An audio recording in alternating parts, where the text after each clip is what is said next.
morning, Berlin! I'm your host, Peter Hochstetter. Thank you for joining us today. Let's get right into the news. We begin with a major shakeup in property ownership and taxation. For the first time in history, the Ministry of Finance is allowing people to own property rather than just leasing it. But with ownership comes responsibility, and that means new property taxes. Under the newly released tax code, all property owners, not renters, will now be taxed based on their property's value. Rates will start at 10,000 Deutschmarks per month for properties worth up to 200,000 Deutschmarks, and go as high as 30,000 Deutschmarks per month for high-value properties. And if you think wartime doesn't affect your wallet, think again! An extra 5,000 Deutschmarks of a war tax will be added during times of conflict, though donations to the war effort can reduce your tax burden if you apply them. Taxes will be due on the first Friday of every month with a short grace period before the Ministry of Finance seizes unpaid properties. The first collection is set for March 14th of this year, giving owners just a little time to prepare. A historic shift in how Berlin handles property. How will this impact the economy? Only time will tell. In other news, the Ministry of Labor is making big moves to boost industry and transportation. A new contract aims to strengthen labor relations and business partnerships across the nation. One major change: free transportation for workers. The ministry is backing Patriot Transport to provide free travel across Berlin, helping laborers get where they need to be. The deal also brings Bommerworks and the KAG into a new business partnership. The ministry will supply workers to Bommerworks and support the KAG's future business projects. Minister of Labor Walter Hoffmann is calling this a new era of prosperity and industry, and he's leading the charge. Now, let's check in on the weather. Thank you, Peter. It is sunny this week, sunny next week, and sunny the week after that. Back to you. Thank you, Stephen. Now, viewers, we have some serious breaking news. Former Minister of Justice Wilfried Wolfgang is now a wanted man. That's right, a wanted man. General State Attorney August Lindemann has issued an arrest warrant ordering law enforcement to detain Wolfgang immediately. The charges: subversion of justice and obstructing official duties. Very serious crimes that could shake up the legal system.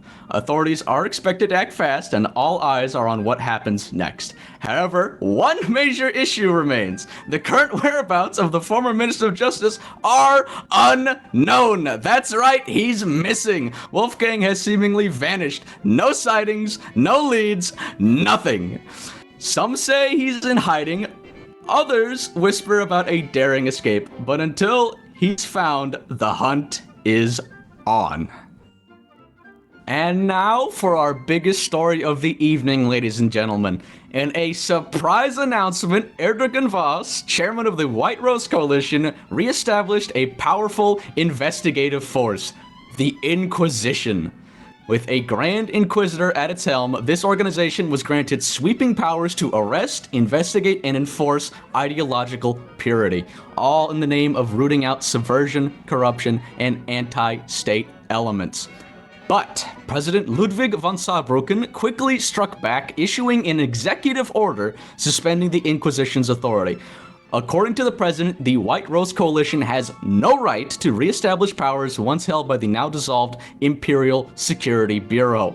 He warned that any further attempt to grant unauthorized policing powers would result in legal action.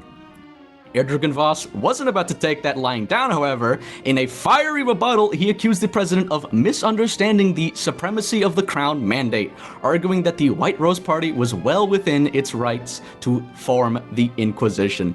He dismissed the president's actions as a political stunt, taking aim at Saarbrücken himself. We're now going to cut to a statement from Mr. Voss. The actions of the rambling president are a detriment to German society and a disappointment.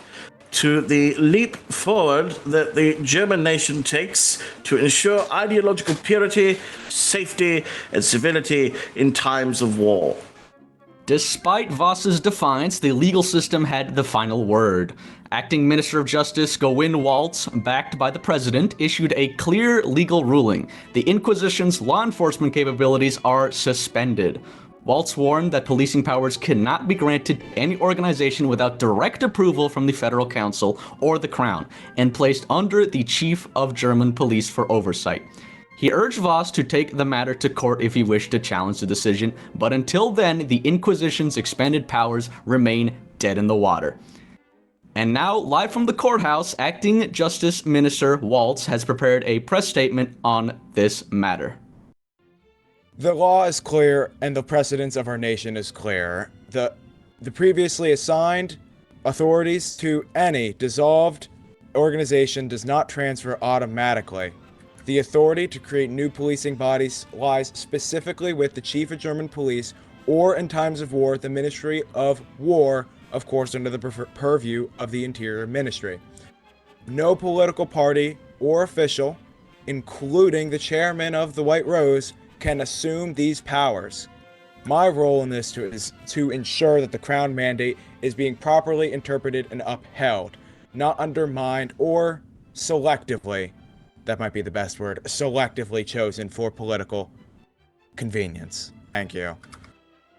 There you have it, folks. With both sides firmly entrenched in their positions, one question remains. Will the White Rose Coalition back down, or will this political battle escalate even further? We'll be watching closely. And for our final story of the day, a shocking new conspiracy theory is making waves across Berlin.